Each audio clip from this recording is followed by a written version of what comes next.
Улсын их хурлын хяналт шалгалтын тухай хууль батлагдсанараа 23 онд батлагдсан шүү дээ. Энэ хууль батлагдсанараа улсын их хурлын төвшөнд аливаа эргэлзээтэй асуудлаар хяналт шалгалтын сонсголтыг зохион байгуулж их хууль эрх зүйн орчин бол бий болсон байж байна. За үүнтэй холбоотойгоор хяналт шалгалтыг хийж олон нийтэд үл ойлгогдож байгаа эргэлзээг тайлах, за магадгүй төрийн төвшөнд юм уу одоо явагдсан тэр одоо шүүмжлэлтэй олон асуудлууд дээр нэг талд нь гарах бодлогыг улсын их хурлын зүгээс хэрэгжүүлэх нь бол зүй ёсны хэрэг. Гэхдээ энийг яаж хийх үү гэдэг нь өөр улс төрчдийн арга барилын асуудлаас хамаарж байгаа. Тэгэхээр хяналтын сонсгол гэж зүйл нь зорилго нь улс төр хийх зорилготой юм уу? Эсвэл төрийн ажлын саад бэрхшээлийг арилгах, олон нийтийн буруу дутуу ойлголт эргэлзээг тайлах гэдэг төр төвлөрөхөө гэдгээр илүү онцлогтой яваад байгаа юм.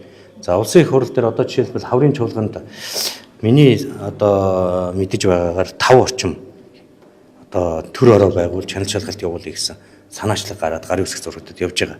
За би бол яг одоогийн мэдлэр аль нь дэрэн ч гарын үсэг зураагүй явж байна. Надад гарын үсэг зурах уу гэж хинэн ч бас хандаагүй.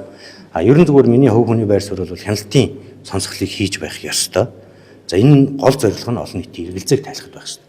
Түүнээс энийг улс төрийн зорилгоор улс төрийн нам хоорондоо харилцаа өшөө авах зорилготой гэдэг юм уу, улс төрчид хоорондоо бие биенээсээ одоо улс төрийн өшөө авах зорилгоор хийгээд ахаар энийг дагсан олон нийтийн ойлголт улам л буруу чигт явдаг. Энийгээ дагаад улсын их хурлын нэр хүн дунжийдэг. Улсын их хурлын одоо олон нийтийн дундах нэр хүн дунснараа парламентын засаглал өөрөө байх ёстой үгүй гэдэг асуудал хүртэл яригддаг болчиход байгаа байхгүй. Тэгэхээр энэ дээр одоо улсын их хурл мэдээж хэрэг чухал үүрэгтэй, гишүүд ч гэсэн ухамсартай байж яг одоо төрийнхөө ажлын төлөөх энэ хяналтын сонсголын үйл ажиллагааг явуулж явах учиртай.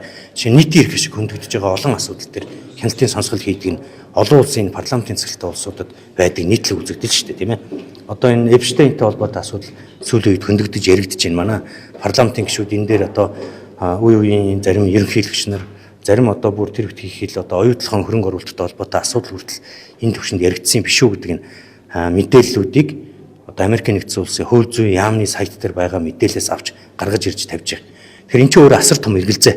Буюу монголчуудын нийтлэг эрх шиг хөндөгдөж байгаа асуудал учраас энэ дээр одоо нийтийн сонсгол хийя гэж явж байгаа санаачлан зөв гэж харж байгаа. Яг энэтэй адилхан жишээ нь Эпштейний асуудал Америкт дэгдэж гарснаас хойш яг өнөөдрийн байдлаар надад байгаа мэдээлэлээр 23 орчим улс парламентынхаа түвшинд энэ хяналтын сонсголыг хийгээд үнэн зөвийг нь тогтоож олон нийтэд зөв мэдээлэл өгөх үүргийг гүйцэтгэж явж байгаа.